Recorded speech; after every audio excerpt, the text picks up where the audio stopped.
On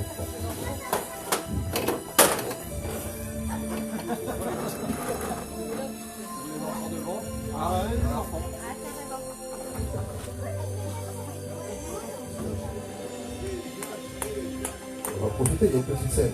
On va en profiter.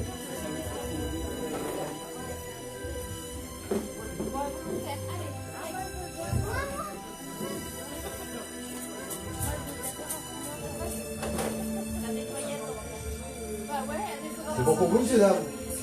Ok, impeccable. Alors, on va faire une petite animation, 20 minutes, on va faire ça entre nous, hein, tranquillement. Alors, comme vous avez pu le voir, je suis hypnotiseur de spectacle. Bon, je fais un peu de mentalisme aussi, hein, mais je fais plus de l'hypnose que du mentalisme. Et on va tenter l'hypnose de spectacle ensemble. Donc, on va essayer un petit truc comme ça entre nous. Je vais vous expliquer comment ça fonctionne. Alors, ça va se passer en 3 étapes. Je vais vous expliquer ce qu'est l'hypnose de spectacle, comment fonctionne l'hypnose de spectacle. Ensuite, on va essayer 2-3 tests de réceptivité. Et les gens potentiellement réceptifs, enfin, en tout cas les plus potentiellement réceptifs, je vais les prendre avec moi et on va essayer une 3e étape. Donc on va essayer un 3e test qui va pouvoir peut-être vous mettre dans un état hypnotique. C'est bon pour tout le monde? Alors, je vais vous expliquer comment fonctionne l'hypnose de spectacle. En fait, l'hypnose de spectacle, c'est une zone de votre cerveau qui s'active. Vous avez une zone du cerveau qui est activée quand vous êtes réveillé comme maintenant. Vous en avez une qui va s'activer quand vous êtes dans un état de sommeil et une quand vous êtes sous un état hypnotique. Il faut savoir que l'état d'hypnose est un état naturel. Ce sont principalement votre imagination et votre concentration qui va être sollicitée. Il faut également savoir que les gens sous état d'hypnose ne sont pas endormis. Les gens sont conscients de tout ce qui se passe et se souviennent de tout ce qui s'est passé dans les moindres détails. Je ne suis absolument maître de personne. Moi, je vais proposer une suggestion au niveau de votre subconscient. Si vous ne voulez pas faire la suggestion que je vous ai donnée, vous allez me dire non, je ne la ferai pas. C'est pas plus difficile que ça. Moi, je ne suis maître de personne, je suggère quelque chose. Pour revenir un peu sur votre subconscient c'est un peu comme quand vous êtes en voiture, quand vous êtes en train de conduire. En fait, vous avez votre cerveau qui est dans les pensées, et vous avez le subconscient qui est là, en cas de freinage d'urgence ou en cas d'accident, qui est toujours là pour vous protéger, en fait. Vous allez avoir un réflexe, et c'est ce qu'on appelle le subconscient. Et c'est avec ça que je vais essayer de travailler avec vous.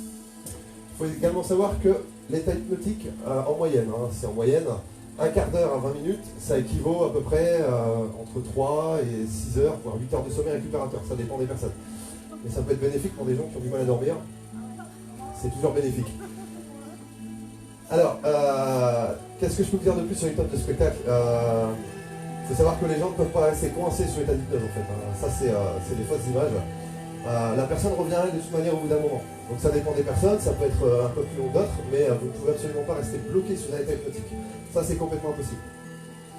Et après, pour finir, vous avez, en moyenne, vous avez une fourchette, donc vous avez 70% de gens potentiellement réceptifs et 30% de gens qui ne sont pas réceptifs à l'hypnose. Donc ça arrive, il y a des gens qui sont réceptifs et des gens qui ne le sont pas. C'est comme ça, c'est comme ça, c'est fait comme ça. Après, il y a des gens qui vont être plus ou moins sensibles à l'état hypnotique, ou après, vous allez avoir des gens qui vont se sentir plus à l'aise en étant seuls, des gens qui vont être plus à l'aise en étant non entourés, ou alors il y a des gens qui, comme on est ici dans une salle, je vais travailler avec eux et ça va partir tout seul. Ça dépend des personnes. Il y a des personnes où ils vont peut-être avoir un petit blocage parce qu'il y a du monde autour, parce qu'ils entendent des bruits, et ça peut arriver. Donc ces gens-là, c'est pas qu'ils sont pas réceptifs, c'est simplement qu'il faut que je travaille différemment avec eux, ou que je travaille dans un autre environnement, ou il faut que je travaille un peu plus longtemps, c'est tout. Donc on est peu de monde, mais on va voir déjà si on a des réceptifs. D'accord? Alors, pour ce faire, je vais vous demander de vous lever, s'il vous plaît. On va essayer un premier test. D'accord? Alors vous allez voir, c'est très simple. C'est très très simple. Vous allez simplement tendre vos bras comme ceci, vous allez mettre les mains vers l'intérieur. Voilà, comme ceci. Vous allez essayer de vous détendre tranquillement. Voilà. Et à partir de maintenant, vous allez voir, c'est très simple. Vous allez fermer les yeux. Je veux tous vous voir avec les yeux fermés. Allez-y, on ferme les yeux tranquillement. Ne vous inquiétez pas, ce sont simplement des tests. Il ne se passera absolument rien. À partir de maintenant, vous allez imaginer. Vous allez imaginer, vous allez ressentir 2 éléments. Et ces 2 éléments, je vais venir les placer dans le creux de vos mains maintenant. Et à partir de maintenant, je vais pousser sur vos mains maintenant. Et vos mains vont se rapprocher. De plus en plus, et de mieux en mieux. Comme si vos mains étaient dans un étau. Et vous sentez l'étau qui se resserre 2 fois plus. De plus en plus, et de mieux en mieux. Et plus vos mains vont se resserrer, plus votre corps va se détendre 2 fois plus.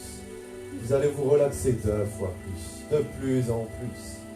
Et vous sentez les mains qui se rapprochent de plus en plus, 2 fois plus. Vous vous détendez complètement, vous sentez merveilleusement bien. Et je resserre cet étau encore plus fort. Et les mains continuent de se rapprocher tranquillement, tout doucement, 2 fois plus, de plus en plus et de mieux en mieux. Très bien, on peut ouvrir les yeux. Pour certains, c'est pas trop mal, on ouvre les yeux. Vous pouvez relâcher tranquillement.